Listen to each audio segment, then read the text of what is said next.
तो दोस्तों आज हम फिर से आपके लिए लेकर आए हैं देश दुनिया की तमाम ताजा बड़ी खबरें। सबसे पहली बड़ी खबर में आपको बताएंगे दोस्तों कि गाजा पट्टी में जंग के बीच फिलिस्तीनियों की मदद के लिए आगे आया कनाडा। कनाडा ने 5,000 फिलिस्तीनियों को फ्री में वीजा देने का किया ऐलान। नेतन्याहू की बड़ी चिंता।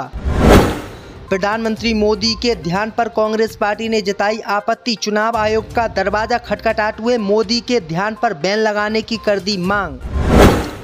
लोकसभा चुनाव के दौरान राहुल गांधी ने उत्तर प्रदेश की 80 लोकसभा सीटें जीतने का कर दिया दावा। कहा बीजेपी का होगा सुपड़ा साफ।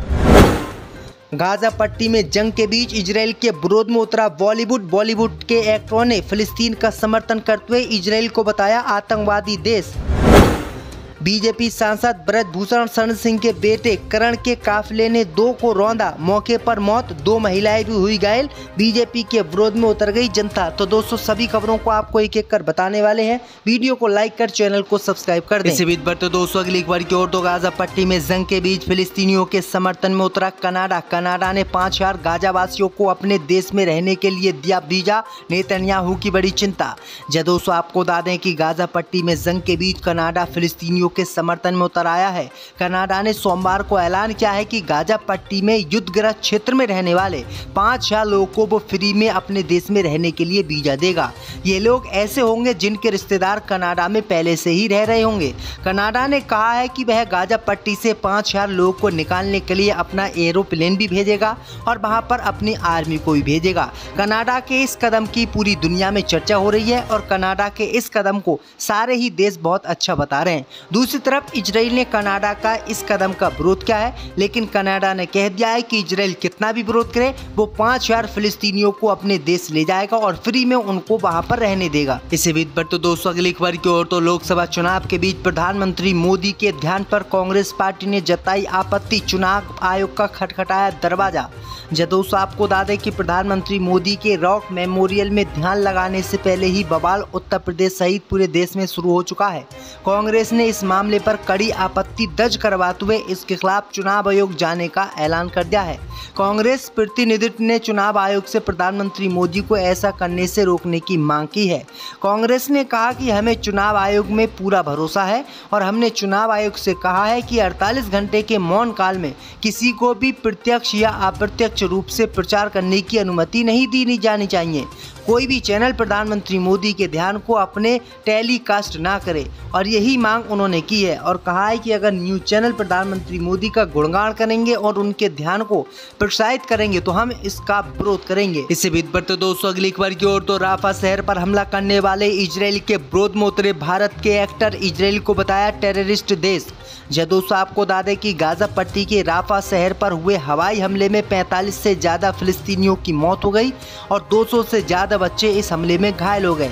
वहीं आपको बता दें कि अब इसी मामले को लेकर भारत के जितने भी बड़े बड़े एक्टर हैं उन्होंने इजराइल का विरोध किया है और उन्होंने एक पोस्ट अपनी स्टोरी में शेयर की है जिसमें लिखा हुआ है कि ऑल आइज ऑन राफा, यानी पूरे राफा पर पूरी दुनिया की नज़र है। वहीं आपको बता दें कि इसमें राधिका आप्टे, गौहर खान, दिया मिर्जा, वरुण धवन, सोनम कपूर, नुकुल मेहता, एमी जैक्सन और स्वरा भास्कर हैं जिन्होंने इसके समर्थन में जो है ऑल आइज ऑफ राफा लिखा है। वहीं एक्टर्स समांता प्रभु ने भी स्टोरी इजराइल के खिलाफ लगाई है। वहीं आपको बता दें कि अब भारत के एक्टरों ने धुआंधार इजराइल का विरोध करना शुरू कर दिया है, जिसके बाद इजराइल की चिंता बढ़ गई है। इसी बीच बढ़ते दोस्तों अगली खबर की ओर। तो लोकसभा चुनाव के बीच कांग्रेस नेता राहुल गांधी ने उत्तर प्रदेश में 80 लोकसभा सीटें जीतने का किया दावा। दोस्तों आपको बता दें कि उत्तर प्रदेश के देवरिया में 28 मई को रैली संबोधित करने पहुंचे राहुल गांधी ने उत्तर प्रदेश की 80 लोकसभा सीटें जीतने का दावा किया है। दक्षिण भारत में केरल से वायनाड सांसद राहुल गांधी ने कहा कि भाइयों और बहनों, यहां हमारी जीत निश्चित है, आप ये लिख लीजिएगा। राहुल गांधी के मुताबिक राहुल गांधी ने कहा कि मैं आपको बता रहा हूं कि गठबंधन इस बार क्लीन स्वीप करने जा रहा है। कांग्रेस के पूर्व अध्यक्ष ने बताया कि यूपी में सीटों की लाइन लगने वाली है ठकाठक और उसके बाद गुड बाय बीजेपी हो जाएगी।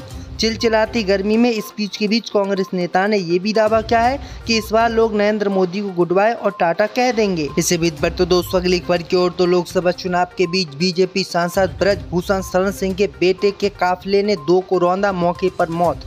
2 महिलाएं भी हुई घायल।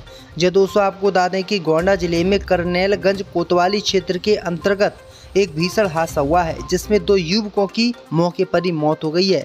वहीं एक महिला घायल है और दोनों मृतकों के शवों को कब्जे में लेकर पोस्टमार्टम के लिए पुलिस ने भेज दिया है।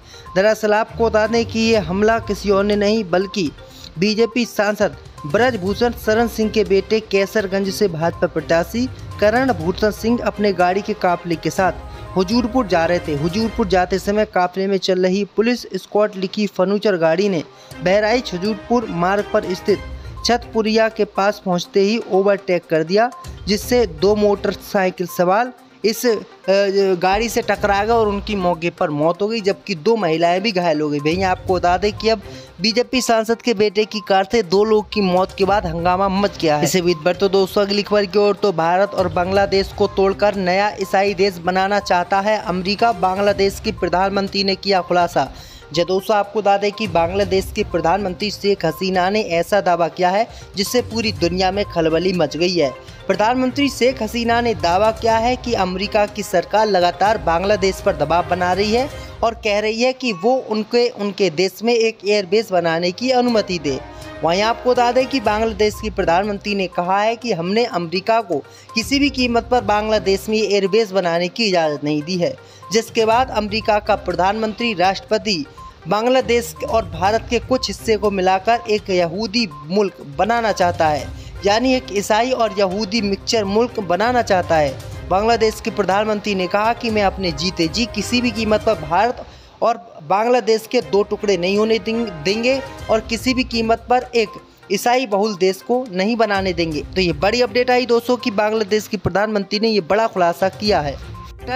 समांता प्रभु ने भी स्टोरी इजराइल के खिलाफ लगाई है। वहीं आपको बता दें कि अब भारत के एक्टरों ने धुआंधार इजराइल का विरोध करना शुरू कर दिया है, जिसके बाद इजराइल की चिंता बढ़ गई है। इससे बीच बढ़ते दोस्तों अगली खबर की ओर, तो लोकसभा चुनाव के बीच कांग्रेस नेता राहुल गांधी ने उत्तर प्रदेश में 80 लोकसभा सीटें जीतने का किया दावा। जो दोस्तों आपको बता दें कि उत्तर प्रदेश के देवरिया में 28 मई को रैली संबोधित करने पहुंचे राहुल गांधी ने उत्तर प्रदेश की 80 लोकसभा सीटें जीतने का दावा किया है। दक्षिण भारत में केरल से वायनाड सांसद राहुल गांधी ने कहा कि भाइयों और बहनों, यहां हमारी जीत निश्चित है, आप ये लिख लीजिएगा। राहुल गांधी के मुताबिक राहुल गांधी ने कहा कि मैं आपको बता रहा हूं कि गठबंधन इस बार क्लीन स्वीप करने जा रहा है। कांग्रेस के पूर्व अध्यक्ष ने बताया कि यूपी में सीटों की लाइन लगने वाली है ठकाठक और उसके बाद गुड बाय बीजेपी हो जाएगी। चिलचिलाती गर्मी में स्पीच के बीच कांग्रेस नेता ने यह भी दावा किया है कि इस बार लोग नरेंद्र मोदी को गुड बाय और टाटा कह देंगे। इसी बीच बढ़ते दोस्तों अगली खबर की ओर, तो लोकसभा चुनाव के बीच बीजेपी सांसद ब्रजभूषण शरण सिंह के बेटे के काफिले ने 2 को रौंदा, मौके पर मौत, 2 महिलाएं भी हुई घायल। जो दोस्तों आपको बता दें कि गोंडा जिले में करनेलगंज कोतवाली क्षेत्र के अंतर्गत एक भीषण हादसा हुआ है, जिसमें 2 युवकों की मौके पर ही मौत हो गई है। वहीं एक महिला घायल है और दोनों मृतकों के शवों को कब्जे में लेकर पोस्टमार्टम के लिए पुलिस ने भेज दिया है।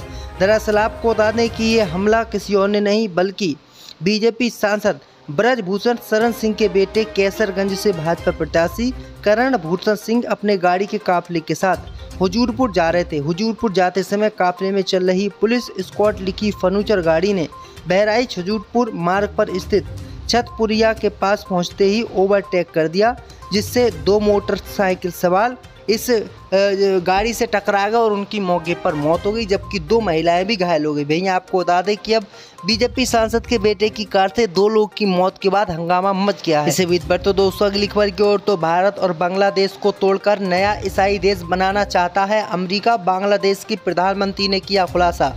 जो दोस्तों आपको बता दें कि बांग्लादेश की प्रधानमंत्री शेख हसीना ने ऐसा दावा किया है जिससे पूरी दुनिया में खलबली मच गई है।